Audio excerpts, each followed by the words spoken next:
Ce salon Énergie Montagne, c'est un salon qui a 18 ans, qui est entièrement conçu par les étudiants de BTS technico-commercial du lycée du Mont-Blanc. Les premières années, nous l'avons fait aux Ouches et depuis plusieurs années, nous sommes à Saint-Gervais, à l'espace Mont-Blanc. Alors la base, donc, c'est un salon sur les énergies renouvelables et les mises en application, chaudières, granulés bois, des méthodes d'isolation, filtration de l'eau, économie d'énergie. Oui, alors dans la vallée de l'Arve, on sait qu'on a des problèmes de pollution de l'air, notamment de pics de pollution en hiver. Et les diagnostics ont montré que pour ce qui concerne les particules, qui est le principal polluant dans la vallée, le chauffage au bois est responsable à l'année de près de 60% des émissions de particules. Et en hiver, lorsqu'on a les pics de pollution, ça peut aller jusqu'à plus de 80% d'origine chauffage au bois. D'où l'intérêt d'avoir une action précise sur cet aspect-là.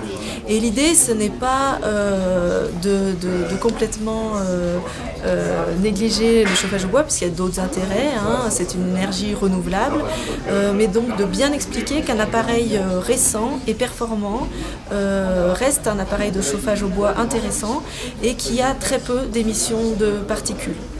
Donc c'est vraiment d'impulser la modernisation du parc existant comme une prime à la casse en fait. Donc de remplacer les vieux appareils les plus polluants, donc soit les appareils anciens, cuisinières, chaudières, qui sont d'avant 2002, soit les foyers ouverts, qui sont plutôt des foyers d'agrément et qui émettent également beaucoup de particules. Alors la géobiologie, c'est l'étude des influences des énergies du ciel et de la terre sur le monde vivant. Donc le principe, c'est que l'homme est une antenne entre ciel et terre, donc il reçoit des énergies du ciel, donc des énergies cosmiques, et comme il est sur la terre, il reçoit aussi des énergies dites telluriques, et il y a une alchimie qui se fait en lui de ces différentes énergies. Donc appliqué à la construction, on va plutôt parler de bioconstruction. Donc la construction bioclimatique, elle, c'est faire un bâtiment qui soit parfaitement intégré à son environnement.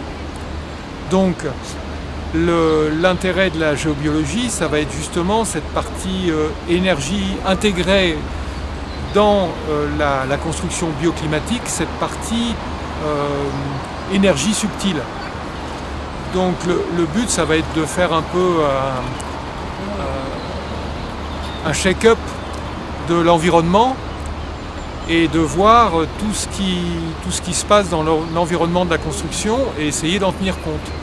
Donc en géobiologie, on parle beaucoup de réseaux, donc on va essayer de voir ce qu'il y a comme réseau sur le terrain. Il y a tout ce qui tourne autour de l'eau, donc des courants d'eau. Depuis la nuit des temps, il y a aussi tout ce qui est mesure et proportion qui sont propres au lieu. C'est en fait ce qu'on va dire les bases de ce qu'on appelle la géométrie sacrée. Donc à chaque lieu est associée une mesure et à chaque lieu est aussi associée une proportion. Donc grâce à cette mesure et cette proportion, on va pouvoir essayer de faire des bâtiments qui vont s'intégrer le plus possible à leur environnement. Alors au niveau professionnel, l'affûteuse c'est un bijou. C'est la plus belle réalisation parce qu'il y a la précision, c'est centième de millimètre quand même. Bon. L'empileur de planches automatique, c'est sa première sortie. C'est les premiers essais en public que je fais. Il y a 4 jours, il ne fonctionnait pas. Alors la scie à ruban, elle, c'est ma 45e exposition. Je vais à 200 km autour de chez moi.